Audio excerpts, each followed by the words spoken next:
आज एक प्रॉमिस करो कि टेंशन कोई भी हो, सोल्यूशन है, कहीं ना कहीं उसका सोल्यूशन है। और वो सोल्यूशन आत्महत्या बिल्कुल नहीं है, कभी नहीं है, किसी हालत में नहीं है।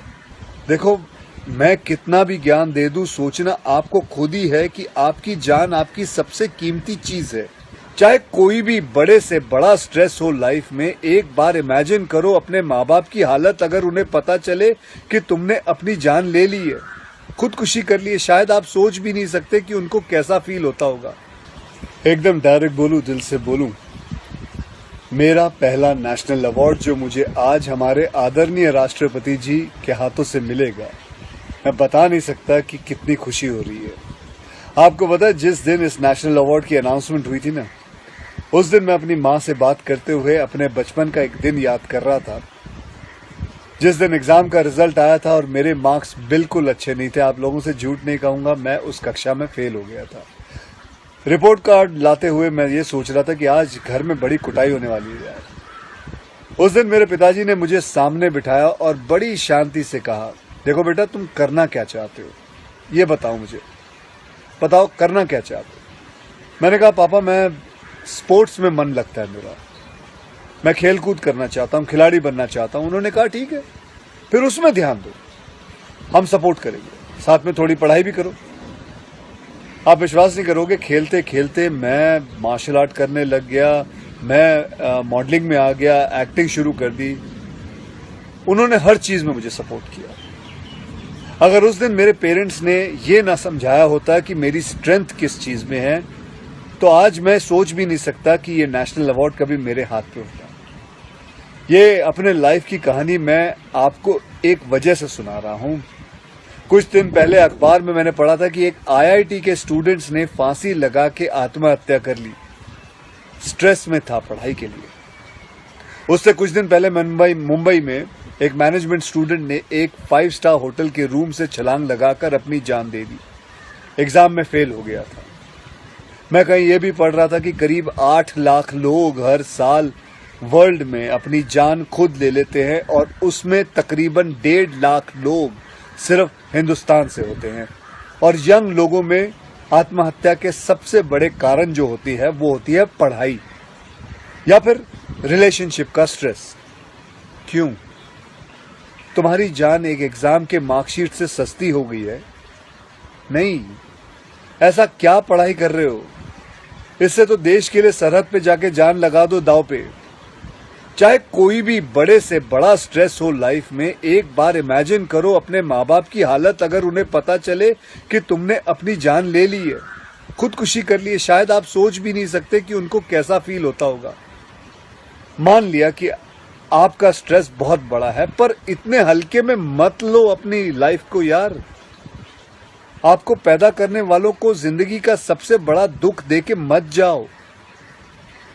और पेरेंट्स से भी यही कहूंगा, यही पूछना चाहूंगा कि कहाँ गए वो जमाना, कहाँ गया वो जमाना जब आप लोग अपने बच्चों के साथ डिनर टेबल पे बैठ के बातें किया करते थे, पूछा करते थे कि कैसा चल रहा है, आपके दोस्त कैसे हैं, पढ़ाई कैसी चल रही है। आज आपका बच्चा आपको अपना स्ट्रेस कैसे बताएगा जब आप भी अपने फोन में आंखें गाड़ के बैठे हो और आपका बच्चा भी फेसबुक पे फ्रेंड्स ढूंढ रहा है। ऐसा क्यों होता है कि जब बच्चे को हाथ पांव पे चोट लगती है तो आप फट से डॉक्टर को बुला लेते हो, लेकिन अगर उसे दिमाग में स्ट्रेस हो तो हम बस एक लेक्चर झाड़ देते हैं, कहते थे बेटा नो, थिंक पॉजिटिव बेटा, थिंक पॉजिटिव। मेंटल हेल्थ के लिए भी डॉक्टर या काउंसलर से हेल्प लेना उतना ही जरूरी है जितना और किसी तकलीफ के लिए। इसमें कोई शर्म की बात नहीं है। देखो, मैं कितना भी ज्ञान दे दूं, सोचना आपको खुद ही है कि आपकी जान आपकी सबसे कीमती चीज है। कोई स्ट्रेस आए ना तो उसको बोल देना बहुत अच्छा है। अपने अंदर घुलना, उसको अंदर रखना, दबा के रखना बिल्कुल नहीं। किसी दोस्त को बोल दो या अपने माँ बाप से शेयर करो। मेरे एक फ्रेंड ने उस दिन व्हाट्सएप पे एक बहुत काम की बात फॉरवर्ड की थी। एक हॉस्पिटल की ओपन हार्ट सर्जरी यूनिट के बाहर एक शेर लिखा हुआ था, मैं आपसे शेयर करना चाहता हूं। वहां लिखा हुआ था कि अगर दिल खोल लेते अपने यारों के साथ तो आज खोलना न पड़ता औजारों के साथ। भैया मुझे एक प्रॉमिस करो कि आज प्लीज आज एक प्रॉमिस करो कि टेंशन कोई भी हो सल्यूशन है, कहीं ना कहीं उसका सल्यूशन है। और वो सल्यूशन आत्महत्या बिल्कुल नहीं है, कभी नहीं है, किसी हालत में नहीं है। अपना ध्यान रखो, मिलते हैं फिर।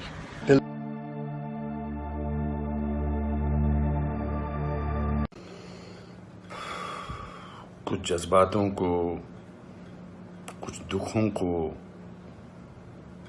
कुछ हादसों को शब्दों में बयां करना बड़ा मुश्किल होता है।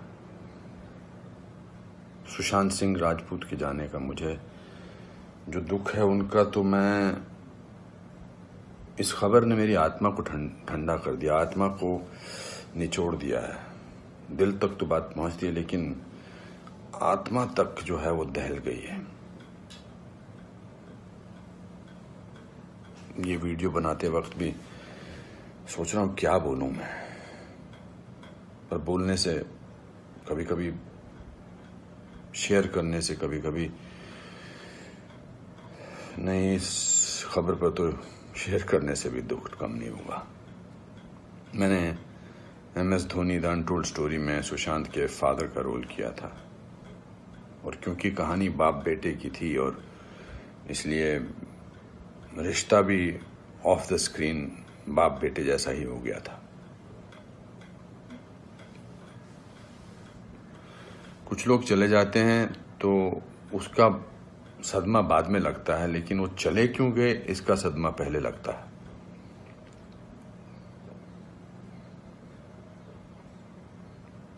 आई थिंक लोगों का एक दूसरे से बात करना बहुत जरूरी है। लोगों का एक दूसरे का दुख पहचानना बहुत जरूरी है। लोगों के एक दूसरे की तकलीफ को जांचना या तकलीफ को महसूस करना बहुत जरूरी है आज की दुनिया में। आज की दुनिया में हम बहुत जरूरी है कि हम सामने से पूछें कि क्या तकलीफ है तुझे, क्या अकेलापन महसूस हो रहा है, क्या महसूस कर रहे हो तुम मेरे दोस्त। क्योंकि जो जिस तकलीफ से जूझ रहा होता है उसका बयां वो खुद नहीं कर सकता, वो हमें पहचानना है। हम किसी भी इंडस्ट्री में हों, बार बार बोला जाता है फिल्म इंडस्ट्री में ये टेंशन है, फिल्म इंडस्ट्री में वो टेंशन है, इसका प्रेशर है। कोई प्रेशर नहीं होता। अकेलेपन का मैंने एहसास किया है अपनी जिंदगी में, और जब वो अकेलापन होता है तो सक्सेस कोई मायने नहीं रखती है। जब वो जो दुख की गहराई में इंसान की आत्मा, इंसान का दिल डूबा होता है तो सक्सेस, पॉपुलैरिटी कुछ मायने नहीं रखती है। मायने रखता है किसी का आपको गले लगाना, मायने रखता है किसी का आपसे बात करना, किसी को आपकी बात सुनना, वो मायने रखता है। उसके घर वालों के बारे में सोच रहा हूँ सुशांत के, उनका क्या हाल होगा। मैं तो फिल्मी बाप था उसका, तो मैं इतने तकलीफ और दुख से गुजर रहा हूँ, तो उनके जो खुद के पिताजी हैं, उनके घर के बाकी जो मेंबर्स हैं, उनका क्या हाल होगा। 34 साल का लड़का।